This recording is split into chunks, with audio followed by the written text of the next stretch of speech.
आपकी लाइफ की quality directly depend करती है आप कितने इफ़ेक्टिवली कम्युनिकेट करते हो, क्योंकि लोग सिर्फ 30 सेकंड में आपको जज कर लेते हैं। इसलिए इम्पॉर्टेंट ये नहीं है कि आप कितने इंटेलिजेंट हो, इम्पॉर्टेंट ये है कि आप बोलते कैसे हो, क्योंकि लोग आपकी डिग्री नहीं, आपकी कम्युनिकेशन स्किल को देखकर आपको रिस्पेक्ट करेंगे, आपको जज करेंगे, आपकी वैल्यू करेंगे, राइट। सो कम्युनिकेशन एक स्किल है, टैलेंट नहीं, और इसे कोई भी सीख सकता है। कोई भी इंसान कॉन्फिडेंट स्पीकर बन सकता है अगर वो अच्छे तरीके से प्रैक्टिस करे तो। आज इस वीडियो के अंदर मैं आपके साथ 7 पावरफुल सीक्रेट शेयर करूंगी जो सक्सेसफुल लोग अपनी कम्युनिकेशन के अंदर यूज़ करते हैं और नॉर्मल लोग, एवरेज लोग इग्नोर करते हैं। अगर आप अपनी कम्युनिकेशन को अच्छा कर लेते हो तो आप किसी भी जॉब इंटरव्यू को ईजिली क्रैक कर सकते हो। अगर आप बिज़नेस करते हो, आप बिज़नेस को बहुत अच्छे लेवल पे ग्रो कर सकते हो और आप अपने रिलेशनशिप्स को बेटर कर सकते हो। लोग आपको ज़्यादा रिस्पेक्ट देना स्टार्ट करेंगे, वैल्यू करना स्टार्ट करेंगे अगर आप अपनी कम्युनिकेशन को इम्प्रूव कर लेते हो, अच्छा कर लेते हो। एक मिथ जो ज़्यादातर लोग रखते हैं अपने माइंड में कि अच्छी कम्युनिकेशन का मतलब है फास्ट इंग्लिश बोलना, लेकिन ऐसा बिल्कुल नहीं है। रियल कम्युनिकेशन का मतलब है क्लियर बोलना, कॉन्फिडेंट बोलना, इमोशन के साथ बोलना और सामने वाले को समझना। कम्युनिकेशन 3 चीज़ों का कॉम्बिनेशन है: words, voice tone and body language. एक रिसर्च के अकॉर्डिंग लोग आपके वर्ड से ज़्यादा इम्प्रेस नहीं होते हैं, वो आपकी एनर्जी को फील करते हैं, राइट। इसलिए कम्युनिकेशन इम्प्रूव करना बहुत ज़रूरी है और मैं आपके साथ शेयर करने वाली हूँ कुछ ऐसे टेक्निक्स जो सक्सेसफुल लोग या अच्छे पब्लिक स्पीकर्स फॉलो करते हैं अपनी स्पीकिंग के टाइम पर। सो डिस्कस करते हैं वो क्या टेक्निक्स यूज़ करते हैं one by one. Point number 1, pause power. Strong communicators कभी भी कंटिन्यूसली नहीं बोलते हैं, वो हमेशा पॉज यूज़ करते हैं ताकि जो लोग उन्हें सुन रहे हैं ना, वो उनकी बात को अच्छे से समझ सके, अंडरस्टैंड कर सके, right. Point number 2, speak with emotion. कुछ लोग बहुत जल्दी जल्दी बात करते हैं, रोबोट की तरह बात करते हैं, ऐसा नहीं करना है। जब भी आप बहुत सारे लोगों के सामने कुछ भी शेयर कर रहे हैं, अपने रिव्यू शेयर कर रहे हैं, अपना एक्सपीरियंस शेयर कर रहे हैं या कुछ भी आप कम्युनिकेट कर रहे हैं ना, तो हमेशा इमोशन के साथ करें। जैसे आपने देखा होगा कोई भी कॉमेडी शो हो या कोई भी हॉरर मूवी हो, वो लोग क्या करते हैं, बैकग्राउंड जो म्यूज़िक होता है ना, वो उस सिचुएशन के अकॉर्डिंग यूज़ करते हैं। अगर हॉरर मूवी है तो उस अकॉर्डिंग, और अगर कोई कॉमेडी शो है तो उस अकॉर्डिंग। क्यों यूज़ करते हैं? ताकि वो इमोशन ऐड कर सकें उस मूवी के अंदर, उस शो के अंदर। बिल्कुल वैसे ही अगर आप किसी से कुछ कह रहे हैं, अपने कुछ रिव्यू शेयर कर रहे हैं, अपने एक्सपीरियंस शेयर कर रहे हैं, तो उसमें ज़रूरी है आप अपने इमोशंस ऐड करें। या फिर आप नॉर्मल भी अगर किसी फ्रेंड से बात करें, किसी से भी आप बात करें ना, इमोशन के साथ बात करें। एक्साइटमेंट, सीरियसनेस या क्यूरियोसिटी, वो डिपेंड करता है आप किस टॉपिक पे बात कर रहे हैं, उसके अकॉर्डिंग इमोशंस ऐड करते हुए बात करें ताकि सामने वाला पर्सन आपके साथ अच्छे से कनेक्ट कर सकें। फॉर एग्ज़ाम्पल, अगर मेरी कोई फ्रेंड है और वो कहती है मुझसे कि मैंने ये नया ड्रेस लिया है, बताओ कैसी लग रही है, मैं इसमें कैसी दिख रही हूँ, और मैं उसे सिंपल सा आंसर करती हूँ, अच्छी लग रही हो, बढ़िया लग रही हो, तो आपको क्या लगता है वो मेरे साथ कनेक्ट कर पाएगी? नहीं कर पाएगी। और इसकी बजाय अगर मैं उससे कहती हूँ कि वाओ बहुत अच्छी ड्रेस है, कहाँ से ली है, इसका कलर बहुत सुंदर है और इसका फैब्रिक भी बहुत अच्छा है, मुझे तो बहुत अच्छी लगी ड्रेस, बहुत अच्छी लग रही हो आप इसमें, एंड नेक्स्ट टाइम आप जब भी जाओगे ना, मुझे साथ लेकर जाना, मुझे भी जो शॉपिंग करनी होगी ना, मैं भी वहीं से करूँगी, मुझे बहुत अच्छी लगी ड्रेस। आप सोच कर देखो, अगर मैं उससे इस तरीके से बात करूँगी तो वो मुझसे बहुत अच्छे वे से कनेक्ट कर पाएगी। तो जब भी आप किसी पर्सन से बात करें ना, उसके साथ इमोशंस ऐड करते हुए बात करें, तभी वो पर्सन आपके साथ कनेक्ट कर पाता है। अदरवाइज़ वो आपके साथ कनेक्ट नहीं कर पाएगा, उसका मन नहीं करेगा आपसे बात करने का। और कुछ लोग होते हैं ना ऐसे, जिसके साथ हर कोई अच्छे से कनेक्ट कर पाता है। वो इसीलिए कनेक्ट कर पाता है क्योंकि वो इमोशंस के साथ, उस पर्सन के साथ, उस सिचुएशन में 100% उसके साथ होता है, राइट। सो इस तरीके से आप कम्युनिकेट करें, इन चीज़ों का ध्यान रखें, right. Point number 3, story telling. Facts लोग भूल जाते हैं लेकिन स्टोरीज लोगों को ज़रूर याद रहती हैं। और स्ट्रॉन्ग कम्युनिकेटर्स या अच्छे पब्लिक स्पीकर्स हमेशा इस टेक्निक को यूज़ करते हैं। वो जब भी अपनी किसी भी बात को लोगों के सामने एक्सप्रेस करना चाहते हैं, वो उन्हें स्टोरी टेलिंग के ज़रिए वो चीज़ें अच्छे से समझा पाते हैं जो वो उनको समझाना चाहते हैं। फॉर एग्ज़ाम्पल, मेरी कोई फ्रेंड है और वो उस टाइम पे वो सैड फील कर रही है, अच्छा फील नहीं कर रही है, या कोई भी उसकी प्रॉब्लम लाइफ में है और मैं उसको मोटिवेट करना चाहती हूँ, तो मैं क्या कर सकती हूँ, जो चीज़ मैं उससे कहना चाहती हूँ या जो बात मैं उसे समझाना चाहती हूँ, अगर मैं उसे डायरेक्ट समझाने की बजाय मैं उसे एक स्टोरी, अच्छी सी स्टोरी सुनाती हूँ जिसमें मैं प्रॉपर इमोशंस ऐड करती हूँ, राइट। जिस तरीके से स्टोरी सुनाई जाती है, अगर मैं उस तरीके से उसे स्टोरी सुनाती हूँ तो वो मेरी स्टोरी के ज़रिए उस चीज़ों को इमेजिन कर पाएगी जो मैं बता रही होंगी उसे, और उसके ज़रिए मैं उसे वो लेसन दे पाऊँगी जो लेसन मैं उसे देना चाहती थी। और हो सकता है उसे मेरी स्टोरी के ज़रिए वो लेसन उसकी लाइफ में हमेशा याद रहे, है ना। इसलिए आप अपनी कम्युनिकेशन के टाइम पे स्टोरी टेलिंग यूज़ करें, लेकिन स्टोरी टेलिंग एक स्किल है, इसको भी मास्टर करना होगा। किस तरीके से हम स्टोरी टेलिंग के ज़रिए किसी को भी अपनी बात को अच्छे वे से समझा सकते हैं, क्योंकि लोगों को स्टोरी सुनना बहुत पसंद है और लोगों को स्टोरीज़ हमेशा याद रहती हैं। और उसके ज़रिए हम जो लेसन उन्हें देना चाहते थे, जो सीख उन्हें देना चाहते थे, वो भी उन्हें ज़रूर याद रहेगी। तो आप इस चीज़ को यूज़ कर सकते हैं कम्युनिकेट करते time, right. Point number 4, listen more. Great communicators great listeners भी होते हैं। अच्छी कम्युनिकेशन का मतलब सिर्फ बोलना नहीं होता। अच्छी कम्युनिकेशन का मतलब होता है सामने वाले की सिचुएशन को समझते हुए उसके सामने बात रखना, उसे वो चीज़ कम्युनिकेट करना, उसे वो चीज़ बताना जो उसके लिए उसकी सिचुएशन के अकॉर्डिंग सही है। तो सिर्फ बोलना नहीं, सुनना भी ज़रूरी है, तभी हम सामने वाले को कुछ भी अच्छे वे से सजेस्ट कर पाएंगे, या फिर अगर हम उससे डिस्कशन भी कर रहे हैं तो वो बेटर वे से डिस्कस कर पाएंगे उसकी बात को समझते हुए, right. Point number 5, use simple words. कई बार हम स्मार्ट दिखने के चक्कर में, अच्छा बनने के चक्कर में, अच्छा कम्युनिकेटर बनने के चक्कर में हम डिफ़िकल्ट वर्ड्स यूज़ कर लेते हैं। ऐसा नहीं करना है, सिंपल वर्ड्स यूज़ करें जो आपकी ऑडियंस या जो भी लोग आपको सुन रहे हैं वो आपकी बातों को अच्छे से समझ पाएँ, कनेक्ट कर पाएँ, right. Point number 6, body language. आप हमेशा बात करते टाइम, किसी से भी कम्युनिकेट करते टाइम अपने बॉडी पोस्चर का ध्यान रखें। हमेशा ओपन बॉडी पोस्चर में बात करें, कभी भी क्लोज बॉडी पोस्चर ना रखें, जैसे कि पॉकेट में हाथ रखते हुए बात करना, अपने आर्म्स को बिल्कुल क्लोज करते हुए बात करना नहीं। हमेशा अपनी आर्म्स को ओपन रखें, ओपन बॉडी पोस्चर के साथ बात करें, कॉन्फिडेंट आप दिखेंगे और सामने वाला पर्सन आपको अच्छे वे से सुनना चाहेगा, आपको सुनना पसंद करेगा। प्लस अपने फेस पर एक जेन्युइन नेचुरल स्माइल रखें। जब हम किसी से स्माइल करते हुए बात करते हैं ना, तो सामने वाले पर्सन को हम अच्छे लगते हैं, उसे हमसे बात करना अच्छा लगता है। Point number 7, confidence with practice.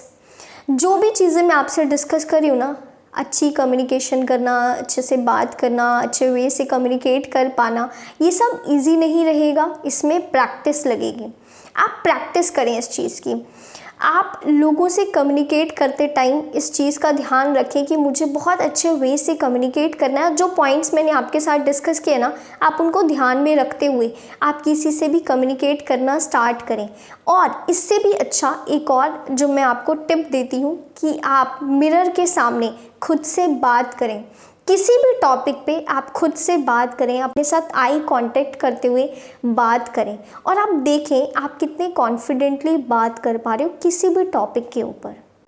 इसके साथ साथ अगर आप अपने वॉइस को रिकॉर्ड कर सकते हो, किसी भी टॉपिक पे अगर आपको बात करनी है आप अपनी वॉइस रिकॉर्डिंग करें ताकि आप अपनी खुद की वॉइस को बाद में सुन सको और आप खुद को एनालाइज कर सको कि आपने कहाँ पे अच्छे से बात की, कहाँ पे क्या गलती की और कैसे आप इसे इम्प्रूव कर सकते हो। ट्रस्ट मी, ये बहुत अच्छा वे है अपनी कम्युनिकेशन को इम्प्रूव करने का। मैं आपको अपने एग्जाम्पल से बताती हूँ। मैं अपने मेंटर से जब सीखा करती थी ना, मैंने एक टाइम उनका एक कोर्स अटेंड किया था, कोर्स बाय किया था मैंने। कोर्स का नाम है how to program your mind. बहुत ही अमेजिंग कोर्स है उनका, जिसमें उन्होंने माइंडसेट को इम्प्रूव करने के लिए बहुत सारे टिप्स एंड टेक्निक्स बताए हैं, जिससे कोई भी पर्सन अपनी लाइफ में, अपने करियर में कॉन्फिडेंटली काम कर सकता है अपने माइंड को उस लेवल पे पॉजिटिव वे से प्रोग्राम करते हुए। तो बहुत अमेजिंग कोर्स है। जब मैंने उनका वो कोर्स अटेंड किया था तो मुझे उन्होंने मुझसे कहा था कि आप जब भी कोर्स को सुनो, इसमें जो भी चीज़ें आपने लर्न की हैं उसके नोट्स बनाओ, प्लस आपने मुझे अपने रिव्यूज़ शेयर करने हैं, आपने क्या अंडरस्टैंड किया। तो मैं हमेशा उनको जो भी वो अप्रॉक्स 8 to 9 आवर्स का कोर्स था, तो मैंने अगर 2 घंटे सुना है, मैंने जो भी चीज़ें उसमें अंडरस्टैंड किया ना, मैं उसकी वॉइस रिकॉर्डिंग करके जो भी चीज़ें मैंने अंडरस्टैंड की हैं मैं उनको शेयर करती थी। उनका रीज़न था कि मैंने उस कोर्स में अंडरस्टैंड किया है, क्या मैंने सही तरीके से अंडरस्टैंड किया है, वो ये चीज़ कंफर्म करना चाहते थे। उन्होंने इसलिए मुझसे वो वॉइस रिकॉर्डिंग मांगी और मैंने इसलिए दी क्योंकि मेरे मेंटर हैं, उन्होंने मुझे कहा है तो मुझे वो चीज़ करनी होगी, तो मैं उन्हें रिकॉर्डिंग शेयर करती थी। बट इससे बेनिफिट क्या हुआ? पहला बेनिफिट कि मैं जब उन्हें रिकॉर्डिंग शेयर कर रही हूँ, अपने वॉइस रिकॉर्डिंग शेयर कर रही हूँ, तो जो चीज़ें मैंने उस कोर्स में उनसे सीखी हैं, जब मैं उन्हें रिकॉर्डिंग करके बता रही हूँ तो वो चीज़ें डबल मेरे माइंड में फिक्स हो रही हैं। क्यों? क्योंकि एक बार मैंने सुनी और दूसरी बार मैंने खुद बोलकर उनको समझाई या बताई कि मैंने क्या क्या अंडरस्टैंड किया, मुझे क्या क्या समझ आया या क्या मुझे सबसे बेस्ट लगा उस कोर्स के अंदर, राइट। और सेकंड जो चीज़ मैंने खुद एनालाइज़ की कि जब मैं रिकॉर्डिंग शेयर करती थी ना, तो मैं अपनी खुद की वॉइस को सुना करती थी। मैंने कैसे बोला, मैंने किस तरीके से बोला, मेरी खुद की वॉइस को मैं एनालाइज करती थी, अपनी वॉइस टोन को, अपने वर्ड्स को, अपने वे ऑफ स्पीक को मैं एनालाइज करती थी। आप मानोगे मेरी बात, मेरी कम्युनिकेशन बहुत ज़्यादा इम्प्रूव हुई इस तरीके से जब मैंने अपनी खुद की वॉइस को सुनना स्टार्ट किया, उसे एनालाइज किया कि मैं कहाँ पे अच्छा बोल रही हूँ, मेरी कहाँ पे टोन सही है, कहाँ पे नहीं है, मैं कहाँ पे राइट वर्ड्स यूज़ कर रही हूँ और कहाँ पे और इम्प्रूवमेंट कर सकती हूँ। तो इस तरीके से करते हुए मेरी जो कम्युनिकेशन है वो बहुत ज़्यादा इम्प्रूव हुई। सिमिलर वे से आप अपनी कम्युनिकेशन को अच्छा करने के लिए आप खुद की वॉइस रिकॉर्डिंग कर सकते हो। जब आप अपनी खुद की वॉइस रिकॉर्ड करोगे, उसको सुनोगे, उसको एनालाइज करोगे, हर चीज़ को अंडरस्टैंड करोगे, आपके वर्ड्स कैसे हैं, आपकी वॉइस टोन कैसी रही, ठीक है, आपने कितने इमोशंस के साथ बोला, एक्साइटमेंट के साथ बोला, है ना, तो उससे आप खुद को एनालाइज कर पाओगे कि आप किस तरीके से बात कर पा रहे हो, आप कितने अच्छे वे से चीज़ों को समझा पा रहे हो, कम्युनिकेट कर पा रहे हो। बहुत अच्छे वे से आप अपनी कम्युनिकेशन को इम्प्रूव कर पाओगे, अच्छा कर पाओगे। अब बात करते हैं कुछ कॉमन मिस्टेक्स की। जब भी हम किसी से कम्युनिकेट करने चाहते हैं ना, तो हम कुछ मिस्टेक्स करते हैं। मैं उन मिस्टेक्स को भी डिस्कस कर लेती हूँ कि आप उन मिस्टेक्स को अवॉइड करो। सबसे पहला, ओवर थिंकिंग। कुछ लोग सपोज़ उन्हें 4 लोगों के सामने कुछ भी बोलना पड़ रहा है या कुछ बताना पड़ रहा है, ठीक है, तो वो बहुत ज़्यादा डर जाते हैं कि मैं कैसे बात करूं, मैंने कभी इतने सारे लोगों के सामने कुछ कहा नहीं है, कभी बात नहीं की है, मैं कैसे बात करूं। वो बहुत ज़्यादा डर जाते हैं, अंडर कॉन्फिडेंट फील करते हैं और बात कर ही नहीं पाते हैं। ये सोचते हैं कि लोग क्या सोचेंगे। और इस वजह से चुप रह जाते हैं, कभी बोल ही नहीं पाते हैं। ऐसा नहीं करना है। ओवर थिंकिंग बिल्कुल नहीं करनी है। आपको परफेक्ट बोलने की कोशिश नहीं करनी है, बस नेचुरल बोलने की कोशिश करनी है, राइट। सेकेंड मिस्टेक जो लोग करते हैं दैट इज़ फास्ट स्पीकिंग। कुछ लोग जिनमें कॉन्फिडेंस की कमी होती है वो क्या करते हैं, वो फास्ट बोलना स्टार्ट करते हैं। आप याद रखें, अच्छे कम्युनिकेटर्स कभी भी फास्ट स्पीकिंग नहीं करते हैं, इसलिए स्लो बोले, कॉन्फिडेंटली बोले, राइट। थर्ड मिस्टेक जो लोग करते हैं that is avoid eye contact. कभी भी किसी से भी कम्युनिकेट करते टाइम अगर आप अपने आई कांटेक्ट को अवॉइड करते हो तो सामने वाला पर्सन सबकॉन्शियसली आपके ऊपर ट्रस्ट नहीं करेगा, आपकी किसी भी बात पे वो ट्रस्ट नहीं करेगा। इसलिए कभी भी आई कांटेक्ट को अवॉइड नहीं करना है। आप आई कांटेक्ट मेंटेन करें, कुछ टाइम के लिए सामने वाले के साथ आई कांटेक्ट करें, उसके बाद कुछ मिनट्स का आप ब्रेक ले सकते हैं, क्योंकि ऐसा भी नहीं है कि लगातार उस पर्सन की आईज़ में देखना है और उसे घूरते रहना है ना, ऐसा भी नहीं करना है। आई कांटेक्ट मेंटेन करना है, कुछ टाइम का ब्रेक लेना है और फिर से आपने आई कांटेक्ट को मेंटेन करना है। ये अच्छे कम्युनिकेटर की निशानी है कि वो हमेशा आई कांटेक्ट मेंटेन करते हुए बात करता है, कॉन्फिडेंटली बात करता है, राइट। तो चलिए अब सम अप करते हैं, how to become confident while speaking. सबसे पहले 5 मिनट्स मिरर के सामने प्रैक्टिस करें, या फिर आप एक वीडियो रिकॉर्ड कर सकते हैं अपने फ़ोन के अंदर, एक खुद की वीडियो रिकॉर्ड करें अपना आई कांटेक्ट मेंटेन करते हुए। आप कुछ भी किसी भी टॉपिक पे 5 मिनट की वीडियो बनाएं, उसमें खुद को चेक करें आप किस तरीके से आप एक्सप्रेस कर पा रहे हो अपनी बातों को, किस तरीके से आप बोल पा रहे हो, आपका वॉइस टोन कैसा है, आपके वर्ड्स कैसे हैं, आपका आई कांटेक्ट कैसा है, प्लस आपके फेशियल एक्सप्रेशंस कैसे हैं। इससे आप खुद को और अच्छे वे से इम्प्रूव कर सकते हो, राइट। और नंबर 2, अपनी वॉइस को रिकॉर्ड करें। अपनी वॉइस को रिकॉर्ड करने के बाद उसमें एनालाइज करें आपने क्या चीज़ें अच्छी की हैं, क्या गलत की हैं, नेक्स्ट टाइम उसमें इम्प्रूवमेंट करें, राइट। पॉइंट नंबर 3, डेली किसी ना किसी स्ट्रेंजर से बात करने की कोशिश करें। जब आप स्ट्रेंजर से बात करते हैं ना तो आपके अंदर जो एक फियर है ना बात करने का, वो ख़त्म हो जाएगा, आप किसी से भी कॉन्फिडेंटली बात कर पाओगे, right. Point number 4, reading allowed.